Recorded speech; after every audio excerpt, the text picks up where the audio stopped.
Anime की शुरुआत में एक लड़के को देखते हैं जिसका नाम है ओटासाका, जो कि एनीमे का मेन कैरेक्टर है। वो सोचते हुए दिखाया जाता है। वो अपने बारे में सोच रहा है कि आखिर वह कौन है। यहाँ पर हमें उसके बारे में पता चलता है वह अगर किसी भी आदमी के बारे में सोचे तो वह 5 सेकंड के लिए वह आदमी बन जाएगा जिसके बारे में उसने सोचा था, और 5 सेकंड के बाद वह अपनी बॉडी में वापस आ जाता है और धड़ाम से गिर जाता है, जिसकी वजह से उसको कई बार चोटें भी लगती है। लेकिन वो ज्यादातर अपनी इस पावर का इस्तेमाल अपने दुश्मनों पर करता है। वो उनकी बॉडी में जाता है और झगड़ा करवा देता है और फिर वापस से अपनी बॉडी में आ जाता है।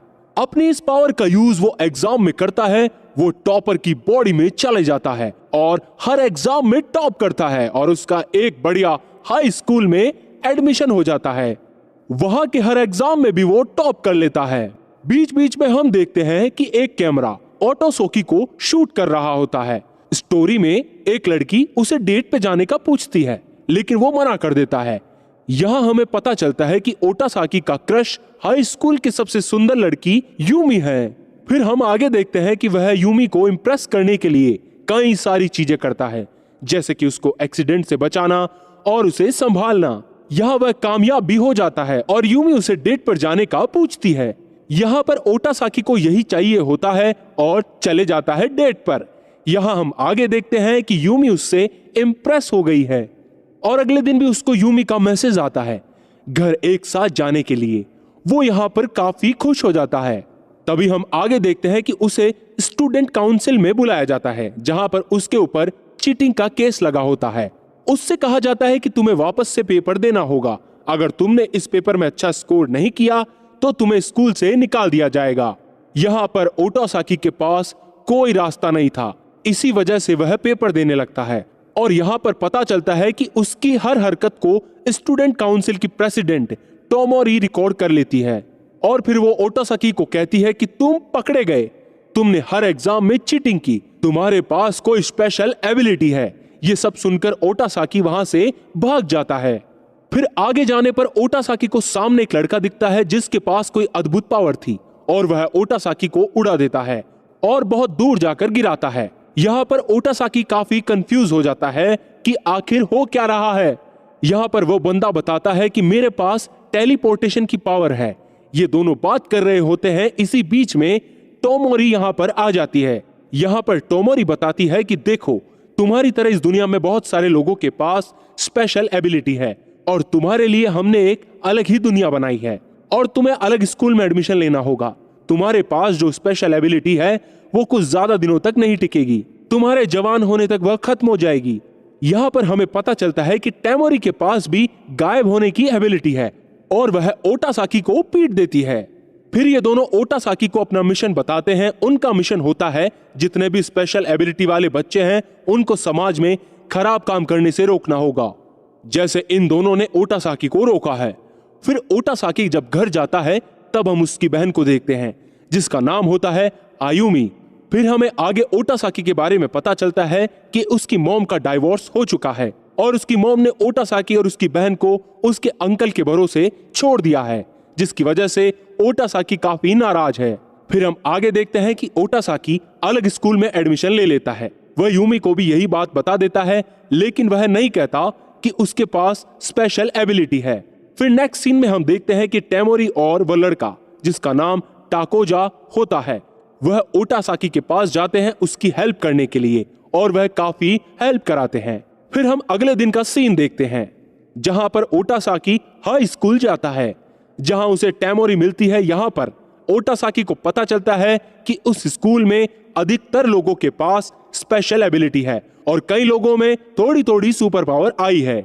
यहाँ टोमोरी बताती है कि जिन लोगों के पास स्पेशल एबिलिटीज है उन्हें संभाल के रखना पड़ता है, नहीं तो अगर किसी और को पता चल गया तो वह लोग उन्हें रिसर्च के नाम पर मार डालेंगे। यहाँ पर ओटासाकी को लगता है कि कोई ऐसे स्पेशल एबिलिटी वाले बच्चे को क्यों मारेगा, लेकिन यहाँ पर टोमोरी बताती है कि उसके भाई के साथ यही हुआ है और उसका भाई नहीं बच सका और उसके भाई के जाने के बाद टोमोरी का मिशन है कि वह किसी भी और बच्चे की जिसके पास स्पेशल एबिलिटी है उसकी जान बचाएगी। फिर ओटासाकी क्लास में जाता है, खुद को इंट्रोड्यूस कराता है वहां पर उसे पता चलता है कि टेमोरी और तकाजो उसके क्लासमेट है। फिर इसके बाद हम आगे देखते हैं कि लंच ब्रेक होता है। तकाजो और ओटासाकी एरिया में जाते हैं जहां पर काफी भीड़ होती है। तभी तकाजो कहता है वक्त आ गया है मेरी पावर दिखाने का, और वह काफी तेजी से टेलीपोर्ट होता है, लेकिन वह अपनी स्पीड कंट्रोल नहीं कर पाता और टकरा जाता है। उसको चोट भी लगती है, लेकिन उसने सैंडविच ले लिए होते हैं। ओटासाकी को उसकी एबिलिटी घटिया लगती है। यहां पर ओटासाकी टेमोरी को देखता है जो कि बिल्कुल अकेली है। वो पूछता है कि आखिर टेमोरी अकेली क्यों बैठी है, जबकि वह तो स्टूडेंट प्रेसिडेंट है, उसकी तो कई सारी दोस्त होनी चाहिए। तकाजो बताता है कि उसके पास जो एबिलिटी है उसमें खराब बात यह है कि अगर वह किसी पर यूज करना चाहे तो वह सिर्फ उस आदमी को ही नहीं दिखेगी, लेकिन बल्कि सारे आदमी देख पाएंगे। इसी की वजह से जब टेमोरी किसी को मारती है तो बाकी सारे लोग उसे देख लेते हैं और सब लोग उसे बुरा समझते हैं। इसी की वजह से उसका कोई दोस्त नहीं है। तभी टेमोरी वहां पर आ जाती है और कहती है चलो स्टूडेंट काउंसिल रूम में। वहां पर एक काफी अजीब सा बंदा आता है जो कि गीला होता है। वह वहां रखे मैप पर अपनी उंगली की मदद से एक पानी की बूंद गिराता है। यह दरअसल वो बंदा होता है जो कि स्पेशल एबिलिटी वाले बच्चे को ढूंढने में मदद कर रहा होता है। यहाँ पर तीनों मैप में दी गई जगह पहुंच जाते हैं उस बच्चे को बचाने के लिए। यहाँ पर वो लोग काफी पूछताछ के बाद एक बंदे को पकड़ लेते हैं। यहाँ पर उस बंदे के बैग से एक तस्वीर मिलती है, जिस तस्वीर में एक लड़की होती है जो कि बिना कपड़ों के होती है। यहाँ पर वो बंदा बताता है कि उसने ये तस्वीर खरीदी है उड़ो से। फिर ये लोग पहुंच जाते हैं उड़ो के पास। यहाँ हमें पता चलता है कि उड़ो आर्चरी क्लब का कैप्टन है। यहाँ पर हमें उसकी एबिलिटी पता चलती है। उसके पास एबिलिटी है कि वह किसी की भी बिना कपड़ों के फोटो खींच सकता है। यहाँ पर टेमोरी उसे घेर लेती है और कहती है कि अगर तुमने नहीं माना कि तुम्हारे पास ऐसी एबिलिटी है तो मैं तुम्हारी बनाई हुई वीडियो जिसमें तुम्हारी सारी की सारी तस्वीरें इंक्लूड है वह मैं प्रिंसिपल को बता दूंगी और उन सारी लड़कियों को भी। यहाँ पर आखिर में कोई रास्ता ना पाने के बाद उड़ो अभी सरेंडर कर देता है। फिर यहाँ पर हम अगले दिन का सीन देखते हैं जहाँ पर ओटासाकी ये जानना चाहता है कि आखिर टेमोरी के भाई के साथ क्या हुआ। यहाँ पर टेमोरी बताती है कि आओ मैं तुम्हें मेरे घर ले चलूं। फिर यहाँ टेमोरी ओटासाकी को अपने घर ले जाने लगती है और रास्ते में ओटासाकी को स्टोरी भी सुनाती है। वो कहती है कि मेरा एक भाई था और मेरी मम्मी थी। मैं उन लोगों के साथ रहती थी। मेरे मिडिल स्कूल में काफी अच्छे नंबर आए थे। मेरा भाई भी गिटार बजाने में मास्टर था। लेकिन फिर एक दिन मेरी मम्मी ने कहा कि तुम दोनों को बोर्डिंग स्कूल में जाना पड़ेगा। तभी टेमोरी और उसके भाई को कुछ समझ नहीं आया कि आखिर उसकी माँ ऐसा क्यों कर रही है, लेकिन माँ के जिद करने पर उन लोगों को बोर्डिंग स्कूल जाना ही पड़ा। बोर्डिंग स्कूल जाने के बाद उसे पता चला वहां पर लाने का मेन मकसद था मेरे भाई पर एक्सपेरिमेंट करना। उसके भाई के पास एबिलिटी थी कि वह हवा को वाइब्रेट कर सकता था, जिसका यूज वह गिटार की साउंड में करता था, जिसकी वजह से वह काफी अच्छा साउंड बना पाता था। यहाँ पर साइंटिस्ट को लगता है कि वह इसके भाई की एबिलिटी का यूज कई सारे एक्सपेरिमेंट में कर सकते हैं, जैसे कि ब्रॉडकास्ट को हैक करने के लिए उसके भाई के ऊपर कई सारे बेकार एक्सपेरिमेंट किए जाते थे। जब टेमोरी उससे मिली तब उसके भाई की याददाश्त जा चुकी थी और उसे कुछ भी याद नहीं था। इतना सब कुछ देखने के बाद टेमोरी वहां से भाग गई थी। फिर यहाँ पर लोग उसके भाई के पास पहुंच जाते हैं। वहां पर उसके भाई की हालत बहुत ही ज्यादा खराब थी। उसे कुछ भी याद नहीं था, लेकिन यहाँ वह सारी की सारी चीजों को तोड़ फोड़ रहा था। यहाँ पर उसकी दवाई का असर खत्म हो गया था। यहाँ पर हम देखते हैं कि टेमोरी के भाई की हालत देखकर ओटासाकी को बहुत ही बुरा लगता है और उसे टेमोरी पर दया आती है और अब से वह डिसाइड करता है कि वह अपना बिहेवियर थोड़ा सुधारेगा टेमोरी के लिए और सबकी हेल्प करेगा ऐसे स्पेशल बच्चों को बचाने के लिए। स्टूडेंट काउंसिल रूम को देखते हैं जहां पर वही गीला बंदा आता है जो कि पूरे तरीके से भीगा हुआ होता है। यहाँ हमें पता चलता है कि उसकी एबिलिटी तभी काम करेगी जब वह पानी में पूरे तरीके से भीग जाए। यहाँ पर वो बंदा फिर से पानी की बूंद गिराता है और ये लोग पहुंच जाते हैं स्पेशल एबिलिटी वाले बंदे को ढूंढने के लिए। यहाँ पर जिसके पास एबिलिटी है उसका नाम है यूसा। यहाँ पर टेमोरी उसके पास जाती है और उससे कहती है क्या तुम्हें कभी ऐसा लगता है कि तुम अचानक से कहीं और पहुंच गई, या फिर तुम जब सोती हो फिर सुबह कहीं और उठती हो। यहाँ पर यूसा कहती है हाँ कभी कभी ऐसा होता है। डॉक्टर ने मुझे कहा है कि हो सकता है कि मुझे नींद में चलने की आदत हो।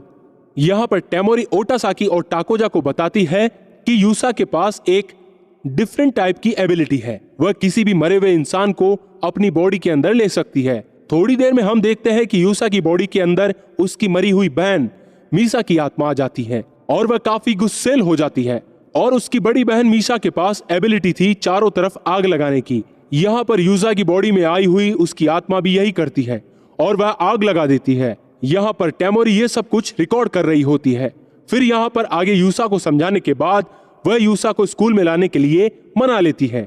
फिर यहाँ पर जब ओटासाकी घर पर जाता है तब उसकी बहन यूसा का शो देख रही होती है। यहाँ पर ओटासाकी उसे बताता है कि वह आज यूसा से मिला था और कल वह मेरे स्कूल में आएगी।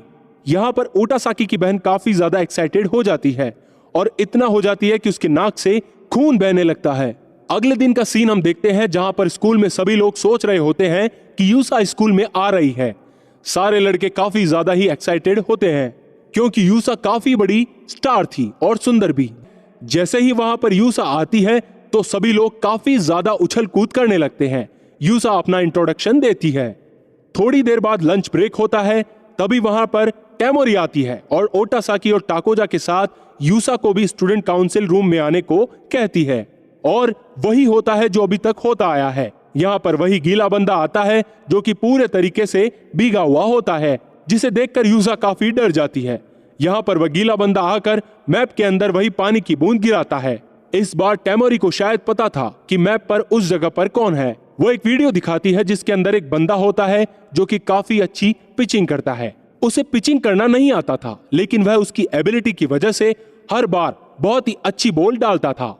सारे लोग उस बंदे के पास पहुंच जाते हैं और उसे पहले प्यार से फिर अपनी ताकत की मदद से समझाते हैं कि देखो, तुम अपनी एबिलिटी का इस्तेमाल छोड़ दो, नहीं तो साइंटिस्ट लोग तुम्हें इस्तेमाल कर लेंगे।